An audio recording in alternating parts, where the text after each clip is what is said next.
वो क्या है? Without conducting inquiry, without issuing chargesheet, आपका बिना एक मौका नहीं देके आपको डिसमिस नहीं कर सकता। आर्टिकल 311 हमारा संविधान का आर्टिकल 311 में ये प्रोविजन है, बिना इंक्वायरी, बिना चार्जशीट, बिना मौका आपको ऊपर कोई एक्शन नहीं ले सकता। इसीलिए आपको rule 16 chargesheet, rule 14 chargesheet, court of inquiry ये सब क्यों कर रहा है? इस देश का संविधान में वो प्रोविजन है। उस संविधान को भी इस कानून में सस्पेंड कर दिया,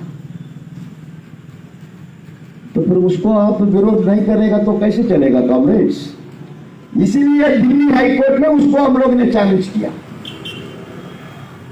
अभी 2 महीने हो गया, अभी तक कोई काउंटर फाइल नहीं किया। एक्साक के खिलाफ में एआईडीएफ ने तो दिल्ली हाईकोर्ट में पिटीशन फाइल किया, ये सब इश्यू उसमें रेज किया। ये आईएलओ का कन्वेंशन का खिलाफ में है। ये हमारा देश में तो संविधान तो हमको अधिकार दिया, उस अधिकार का खिलाफ में है। ऐसा ये कानून कैसे बन सकता?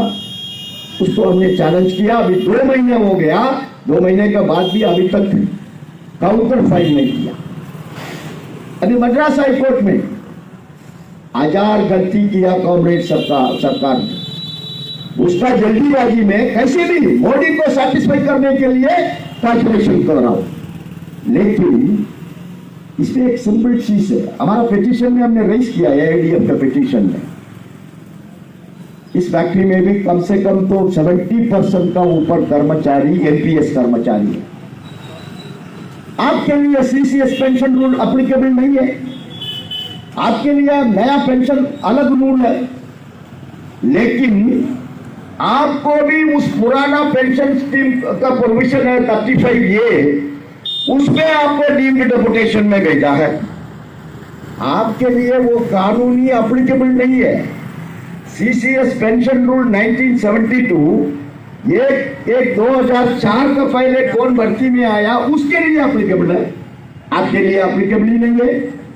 लेकिन आपको भी उसी कानून का अंदर डीम्ड डेपुटेशन में भेजा है, तो फिर तो वो रूल का अनुसार हमको फिर पुराना पेंशन दे दो ना। हम लोग को पिटीशन में वही लिखा है। ये काम एक तरफ आप बोल रहा है पेंशन रूल आपको अप्लीकेबल नहीं है, आपके लिए एनपीएस का नया पेंशन रूल आ चुका है, वही रूल में आपको है। अरे वही रूल हमको है तो फिर पुराना पेंशन रूल में हमको क्यों आए? कैसे आपने इसके नया कंपनी में डेपुटेशन में भेजा? वो भी इलीगल है। नहीं तो फिर हमको पुराना पेंशन दे दो। वो भी एक गलत काम सरकार ने किया। दूसरा कारण, आप लोग नौजवान साथी है, थोड़ा बहुत कानून का भी विषय मालूम होना चाहिए। कौन सा रूल में आपको डीम्ड डेपुटेशन? ये फॉर फंडामेंटल रूल्स। उस फंडामेंटल रूल में एक प्रोविजन है, डेपुटेशन का मतलब क्या? 2 साल 3 साल के लिए सरकार कर्मचारी दूसरा कोई ऑर्गेनाइजेशन में डेपुटेशन में जा सकता है, लेकिन 2 साल का बाद 3 साल का बाद वो वापस उनका पेरेंट डिपार्टमेंट में आ सकता है। वो कुर्सी आपके लिए वेट करेगा। उसको रूल में बोलता है लीन, LIEN, लीन।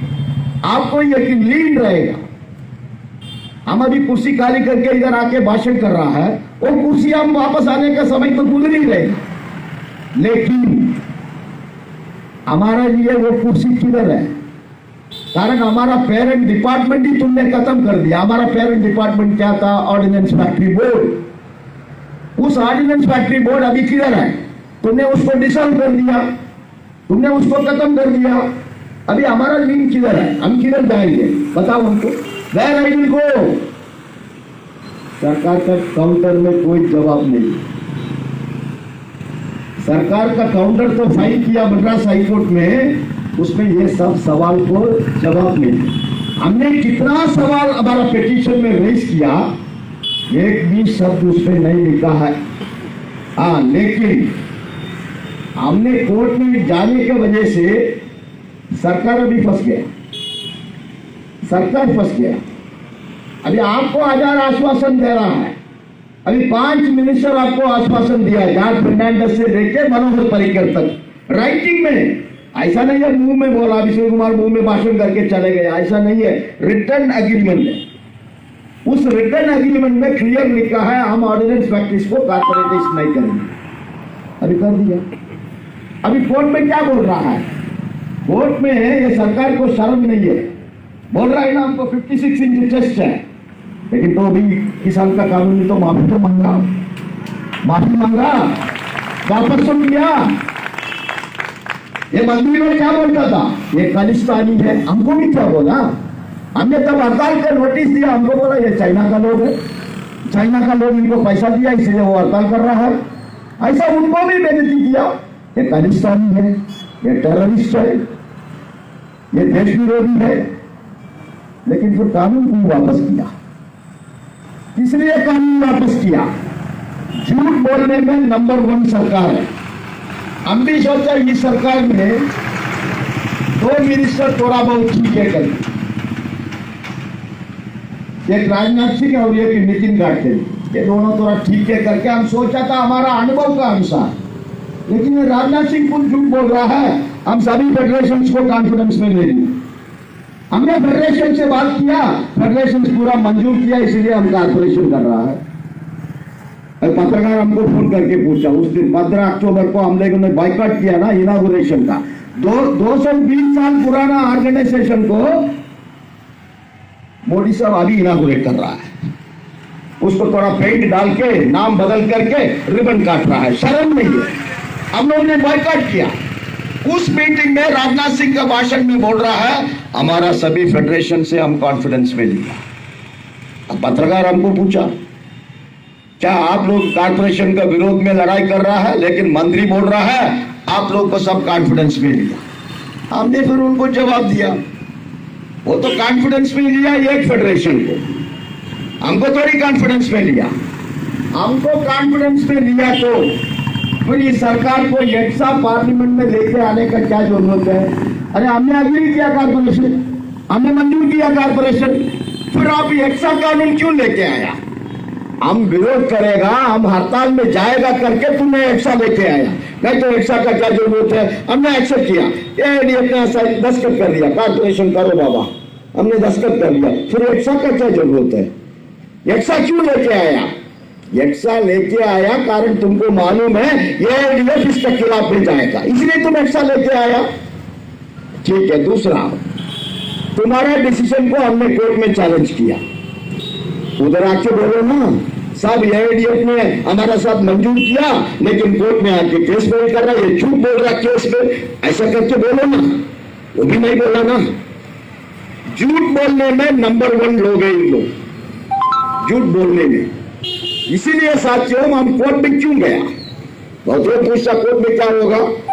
कोर्ट में इसलिए गया आपको झूठ बोल सकता है, आपको एक दफा नीचे देने के बाद बोल सकता है वो तो उस सरकार ने दिया अभी हम उसको मंजूर नहीं करेंगे, लेकिन कोर्ट में वो नहीं बोल सकता। कॉमरेड्स, कोर्ट में एक दफा काउंटर पिटीशन में इन्होंने एफिडेविट दाखिल किया, उसका बाद उसको वापस नहीं ले सकता।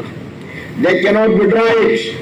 अभी आपने केस फाइल किया, आपने फाइट किया, आप आंदोलन कर रहा है, उसका वजह से आप सरकार का पिटीशन पढ़ो, काउंटर पिटीशन उन्होंने दाखिल किया अभी मद्रास हाईकोर्ट में, उसमें सरकार को खुद बोलना पड़ेगा क्या? तब तक इस 76,000 कर्मचारी लिख के नहीं देगा हम कॉर्पोरेशन में ज्वाइन करेगा करके, तब तक वो सरकार कर्मचारी रहेगा। ये आपका अचीवमेंट है कांग्रेस, आपका फेडरेशन का, आपका यूनियन का अचीवमेंट है, आपका ताकत है। सरकार ने खुद नीचे दिया कोर्ट में, तब तक इस 76,000 एम्प्लॉइज दस्तखत नहीं करेगा, तब तक वो सरकार कर्मचारी नहीं रहेगा। हम आपको अपील करना चाहता हूं, एक भी कर्मचारी आप लिख के नहीं देगा हम कॉर्पोरेशन में ज्वाइन करेगा करके, हम क्यों लिख के देंगे? Why should I write? Why should I write? I am recruited as government employee. हमारा अपॉइंटमेंट ऑर्डर में, आपका अपॉइंटमेंट ऑर्डर पढ़ो, जिधर भी लिखा है 5 साल के बाद तुमको कारपोरेशन में भेजेंगे, 10 साल के बाद तुमको कारपोरेशन में भेजेंगे। फिर भी लिखा है appointment order is a contract. President of India के साथ हमारा एग्रीमेंट है। तुम हमारा अपॉइंटमेंट ऑर्डर में लिखा है ना, तुमको एनपीएस में आना पड़ेगा, लिखा है ना। ठीक है, हमको नौकरी नहीं मिला, आधार कारण है, हमने भी एक्सेप्ट करके आ गया। लेकिन उसी अपॉइंटमेंट ऑर्डर में किधर भी लिखा है 5 साल के बाद, 10 साल के बाद आपको हम कॉर्पोरेशन में डिप्यूट करेगा, ऐसा किधर भी लिखा है? नहीं लिखा है। In my appointment order I am a defence civilian employee, I am a central government employee. हमारा स्टेटस बदल करने का सरकार का कोई अधिकार नहीं है। ये करने के बाद ही सरकार की तरफ से हमने फाइल किया, तब तक कर्मचारी लिखते नहीं देगा, तब तक हम उनका स्टेटस बदल नहीं करेगा, ये सरकार कर्मचारी नहीं है। इसलिए ये मैनेजमेंट की तरफ से, कॉर्पोरेशन की तरफ से कभी भी आपके पास एक चिट्ठी आएगा, कभी भी एक चिट्ठी आएगा, आप दस्तखत करो, बिना यूनियन को पूछ के, बिना फेडरेशन का डायरेक्शन, कॉर्पोरेशन का कोई भी कागज में हमारा एक भी कर्मचारी बस नहीं करना है, नहीं करना है। हम देखेंगे, हमने सेक्रेटरी को पूछा, वो चले गया। ये 7 गवर्नर तैयार करने के बाद और चीफ सेक्रेटरी बन के चले गया गुजराती।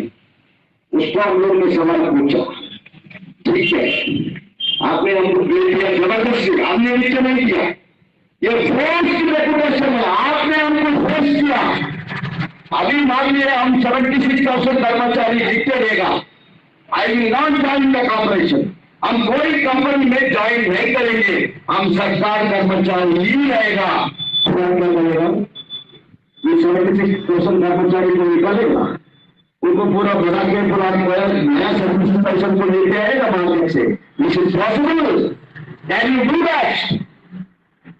उसका पास कोई जवाब नहीं है, लेकिन वो बहुत क्लेवर है, वो आईएएस है, ब्यूरोक्रेट है, वो बोला ठीक है ऐसा 76,000 कर्मचारी ने नीचे दिया तो हम एम्प्लॉयमेंट मिनिस्टर के पास जाएंगे, हम उसको बताएंगे साहब 76,000 कर्मचारी ने नीचे दिया, हम कॉर्पोरेशन में नहीं जाएंगे करके।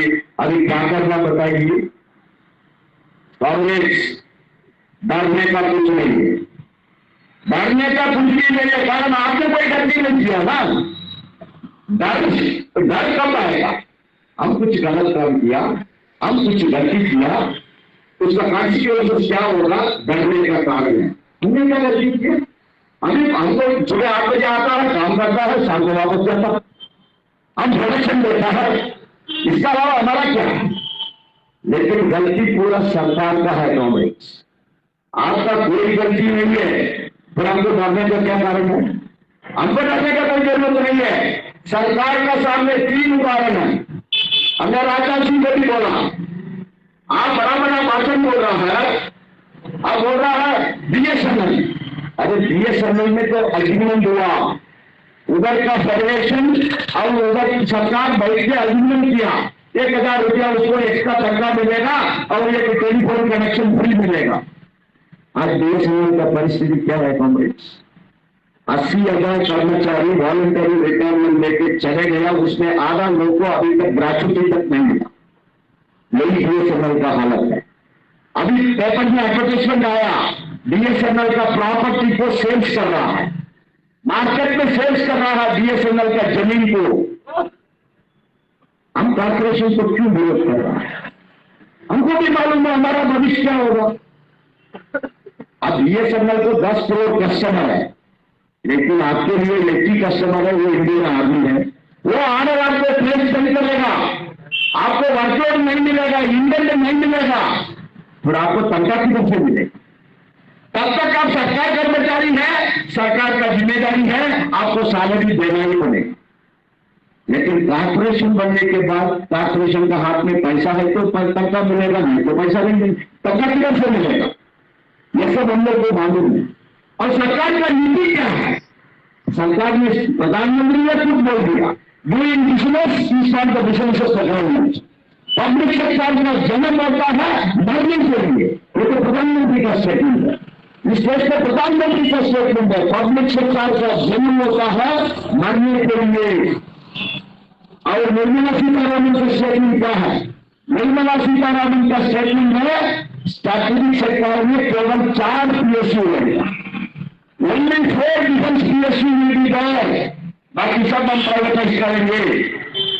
आपका डिफेंस में ऑलरेडी 9 PSU है, आपको मालूम है, हिंदुस्तान एरोनॉटिक्स, BEL, ये सब तो PSU है, ऑलरेडी वो 9 कंपनी है।